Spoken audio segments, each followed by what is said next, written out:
ជារឿងរ៉ាវរបស់យើង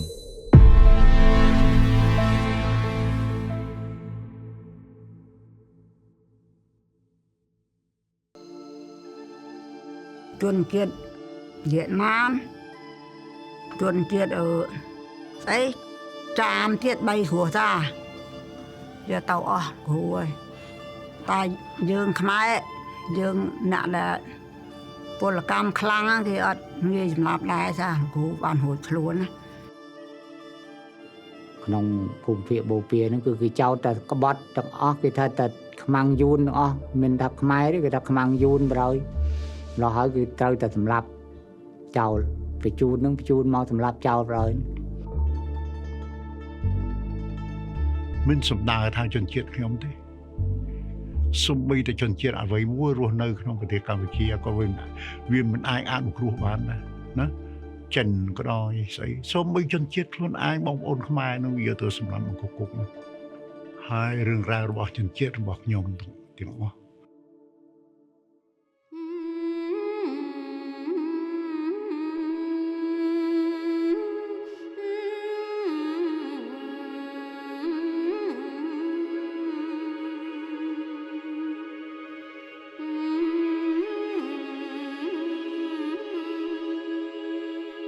ការទំនាក់ទំនងវាសំខាន់ណាស់សម្រាប់ជនជាតិឥស្លាមខ្ញុំអញ្ចឹងអត់មានប្រេះឆាគ្នាទេទោះបីយើងនៅភូមិផងជាមួយគ្នាព្រោះភូមិនៅភូមិបងប្អូនខ្មែរនៅសងខាងណាយើងការរស់នៅដូចថាមានការយកចិត្តទុកដាក់នឹងគ្នាការសាមគ្គីភាពគ្នាដូចថាក៏មានការរាប់អានគ្នាធម្មតាណាអត់មានប្រកាន់វណ្ណៈថាអូខាងណាអញ្ចេះខាងណាអញ្ចឹងអត់មានទេ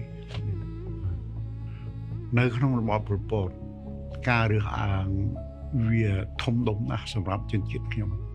គឺគេប្រមាថមើលងាយសពបែបយ៉ាងអាក្រក់សម្រាប់ជនជាតិខ្ញុំមិនអាចសឹងថាមិនអាចរស់នៅបានអញ្ចឹងជាក់ស្ដែងសំខាន់គេចង់សម្លាប់ជនជាតិយ៉ាងខ្ញុំអ្នកណាដូចអ្នកចេះដឹងគ្រូបង្រៀនទៅស្អីគេចោទថាពាក់ព័ន្ធនឹងនយោបាយលន់នល់សំខាន់វារើសអើងជាតិសាសន៍យើងព្រោះយើងនិយាយអស់ទៅយើងរស់នៅគេហៅថាជនជាតិមួយនឹងអត់មានប្រទេសណាអញ្ចឹងខ្ញុំបញ្ជាក់ឲ្យច្បាស់ថាសម្រាប់ខ្មែរខ្ញុំមករស់នៅតាំងពីដូនតាមករស់នៅក្នុងប្រទេសខ្មែរល្អណាស់បងប្អូនខ្មែរអាណិតស្រឡាញ់គ្នានឹកឃើញថាយើងជាមនុស្សដូចគ្នាណាមានតែខ្មែរខំមួយដែលអាក្រក់ជាងគេបំផុតប៉ុន្តែការរិះបំបត្តិសម្រាប់កម្ពុជាវាមានសំដៅលើអ៊ីស្លាមសូម្បីតែពុទ្ធគេពបួសលោកគេផ្សឹកលោកគេហូវត្តអារាមអីអស់អញ្ចឹងអ៊ីស្លាមខ្ញុំជាជនជាតិមួយហ្នឹងវាហិតតែខ្លាំងទៅទៀតណាអញ្ចឹងកម្រិតសាសនាអ៊ីស្លាមសូម្បីតែហូបចុកហ្នឹងក៏មានព្រំដែនដូចធ្វើឲ្យនឹងស្រាប់ហើយអញ្ចឹងវាបង្ខំឲ្យហូបសាច់ជ្រូកវាបង្ខំឲ្យដូចថាយើងធម្មតាលៀកពាក្យស្រីអីវាខុសគ្នាដែរខាងពុទ្ធខាងយេស៊ូខាងអីណាខាងអ៊ីស្លាមខ្ញុំត្រូវការដូចថាបិទបាំងចិត្តតែវាអត់ឲ្យធ្វើយ៉ាងនេះទី2ទី3ការដូចថាយើងថ្វាយគុំមួយថ្ងៃមួយយប់5ដងអញ្ចឹងវាអត់ឲ្យថ្វាយគុំទេហើយវាបង្ខំដូចថាផឹកស្រាផឹកអីហ្នឹងពិសេសខ្លួនខ្ញុំផ្ទាល់វាឲ្យខ្ញុំផឹកស្រាវាថាខ្ញុំអត់ផឹកវាយកទៅវាយចោលអានឹងភាសាបើសិនជាវាមិនឲ្យយើងនិយាយភាសាអ៊ីស្លាមនេះទេខ្ញុំនិយាយវាខ្លួនខ្ញុំផ្ទាល់ខ្ញុំធ្លាប់ទូលទរណកម្មគេវាយហើយពេលនឹងដោយសារអីគេវាយគេចាំខ្ញុំយកទៅដាក់គុកខ្ញុំចង់និយាយទៅវាឈឺចាប់វាដូចជាវាមិនមែនមនុស្សទេ vì chiêng sạch thi tới tiết á và bây giờ sát na khi bắt bằng đốt ra nhưng phần năng đã thức nhưng miền anh dụ mà là thay này đó nơiក្នុងឆ្លងកាត់របស់ប្រពន្ធអញ្ចឹងខ្ញុំមិនថាអូគេសម្រាប់ប្រចាំខ្ញុំទេបងប្អូនខ្មែរក៏គេសម្រាប់ដែរអញ្ចឹងចិត្តខ្ញុំមួយមិនសម្ដៅតែអ៊ីស្លាមខ្ញុំឃើញថាវាចិត្តធំណាស់វាសម្រាប់ជនជាតិខ្មែរដូចគ្នានេះ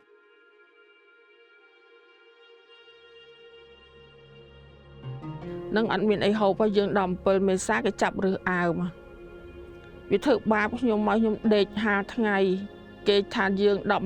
17គេមូលដ្ឋានហើយខ្ញុំអត់យល់ព្រោះគេចោទពួកខ្ញុំនឹងសិតតែសេស៊ីអាពួកខ្ញុំនឹងការសេបេហើយធ្វើបាប ចឹងយើងអ្នកមានប្តីមន្ត្រីរាជការនឹងអត់អាចរស់នៅបានទេគេត្រូវតែកំទេចចោលព្រោះគេថាកងប្រវត្តិសាស្ត្រគេត្រូវកំទេចខ្មាំងសក្តិភូមិឲ្យអស់គេទុកតាអ្នកមិនសូវដឹងអីទេល្ងងទេអ្នកចេះហ្នឹងគឺកំទេចចោលតែគេយកប្តីវាយចោលបាត់នោះហើយយើងឆ្លងលេហើយនោះ កូនយើងបានតាំងពីមួយខែ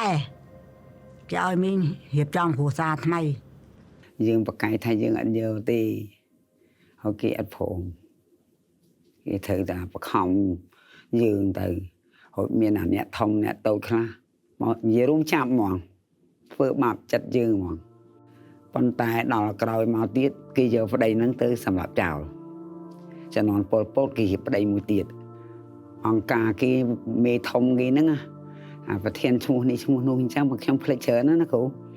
ឲ្យហៅទៅប្រជុំប៉ុន្តែទៅប្រជុំទេទៅរៀបគ្រួសារមកចំណងខ្ញុំ50គូខ្ញុំអត់ដែរនិយាយពាក្យហ្នឹងហើយកន្លងថ្ងៃទីបញ្ចប់វេទនាជីវិតខ្ញុំវាធ្វើធំយើងធ្វើតូចវាអាក្រក់ត្មងហ្នឹងចាប់យើងហើយមួយហើយទៅមួយទៀត មួយហើយទៅមួយទៀតចំកម្មមាន5អាហ្នឹងខ្ញុំមិនអាចនិយាយណាលើកទី1ដែលខ្ញុំនិយាយហ្នឹងខ្ញុំឆ្អែតខ្ញុំមកហ្នឹងមកមុនខ្ញុំមិនអាចនិយាយបញ្ចេញទៅបញ្ចេញនឹកហ្នឹងទៅបញ្ចេញនឹកហ្នឹងទេខ្ញុំមិនអាចបញ្ចេញពីជីវិតខ្ញុំទេអ្នកណាក៏ខ្ញុំអត់ប្រាប់ដែរទៅបាបណាស់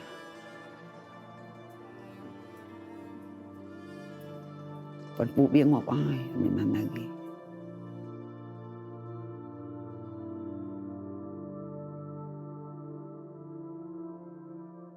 សាច់រឿងហ្នឹងគឺដល់ពេលគេបញ្ជូនទៅហ្នឹងទៅដល់ទៅចែកទៅតាមសហគមន៍ហើយបានចាប់ផ្ដើមគេចាប់ផ្ដើមគូមនុស្សគ្នាមានចំនួន61គូវាត្រូវ102នាក់អញ្ចឹងយកទៅហ្នឹងជាតម្រង់ជួរ ហើយមានមេកងធំកងតូចកងសហគមន៍គេហ្នឹងគេអង្គុយជាគណៈអធិបតីដល់ក្រោយមកហ្នឹងខ្ញុំក៏ត្រូវគូ35 គេហៅឈ្មោះនារីកមួយបរោះកចាប់ដៃគ្នាបរោះខមួយនារីកអញ្ចឹងដែរប៉ុន្តែឈ្មោះគេដាក់លីម៉ាហើយខាងបរោះនោះខាងកងចល័តនោះមាន បរោះនៅលីនោះប្រហែលអ្នកពេញរៀបពេញឆ្នាំរៀបការពេលអាយុរៀបការហើយនៅកងចល័តនារីនេះគឺអ្នកខ្លះដែលពេញវ័យចូលរៀបការហ្នឹងគឺអង្គការគេចាប់ដាក់ឲ្យមកប៉ុន្តែពិធីដូចថាវាជប់លៀងអីអត់មានទេយើង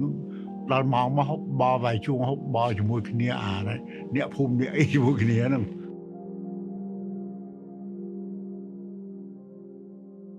ខ្ញុំសម្រាប់ថាខ្ញុំយកបើអត់យកខ្ញុំងាប់បើសិនជាខ្ញុំអត់យកខ្ញុំអត់មានមុខនៅថ្ងៃនេះទេតាមស្រាប់យើងរហូតដល់គ្រូចំណននោះมันហងទល់ចេះហើយនេះបន្ទប់ហ្នឹងនៅគេធ្វើផ្ទះល្វែងអញ្ចឹងគេធ្វើរោងអាល្វែងអញ្ចឹងมันគេមានខណ្ឌអញ្ចឹងជួនកាលវាចូលលេខនៅអាក្រុមតនើយើងហ្នឹងវាមានតនើចូលលោកមើលស្រាប់យើង ក្រោយពេលដែលគេបខំឲ្យរៀបការហ្នឹងខ្ញុំមិនបានមានអារម្មណ៍អីថាចង់រៀបការរៀបអីទេប៉ុន្តែទ ទី1ខ្ញុំទៅទាំងបង្ខំចិត្តហើយទី2បង្ខំដោយថាចង់បានឲ្យរស់កុំឲ្យគេសម្លាប់ហើយទី2ទៀតគឺលើបញ្ហាការរៀបចំនេះគឺមិនបានឪពុកម្ដាយបងប្អូនដឹងឮហើយក៏ចិត្តរបស់ខ្ញុំហ្នឹងក៏វាអត់មានតន់ថាស្រឡាញ់ចង់បានជាគ្រូសាអញ្ចឹងគ្រូអារម្មណ៍ពេលនោះខ្ញុំនឹកឃើញថាវាសោកស្ដាយក្នុងឆាកជីវិតដោយទី1មិនបានរៀបចំអាពាហ៍ពិពាហ៍ទៅតាមកន្លងថាប្រពៃណីរបស់ខ្មែរយើងហើយទី2គឺខ្ញុំមានអារម្មណ៍ថាកើតមកជាតិអត់បានការហើយដោយថារស់នៅក្នុងរបបវាកាប់សម្លាប់របបខូខើព្រៃផ្សៃហើយឲ្យរៀបការអញ្ចឹងវាមានអារម្មណ៍ក្តុកក្តួលដែរហ្នឹងគ្រូយើងមិនព្រមមិនបានទេកាលហ្នឹងគឺគេចោទយើងថាយើងប្រឆាំងនឹងអង្គការហើយដល់មកអារម្មណ៍បច្ចុប្បន្ននេះគឺថាវានៅតែមានឮសូរភ្លេងការភ្លេងអីនឹកឃើញអារម្មណ៍ក្តុកក្តួលដែរគ្រូថាខ្ញុំមកជាតិនេះមិនបានឮសូរភ្លេងការដោយតល់ខ្លួនឯងមានម៉ែឪចាស់ទុំចូលរួមបងប្អូនអញ្ចឹងណាគ្រូ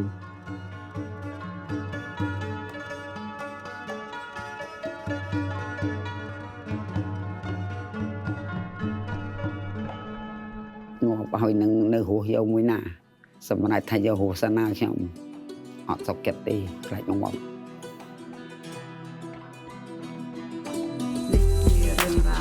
នេះជារឿងរ៉ាវរបស់ខ្ញុំ នេះជារឿងរ៉ាវរបស់យើង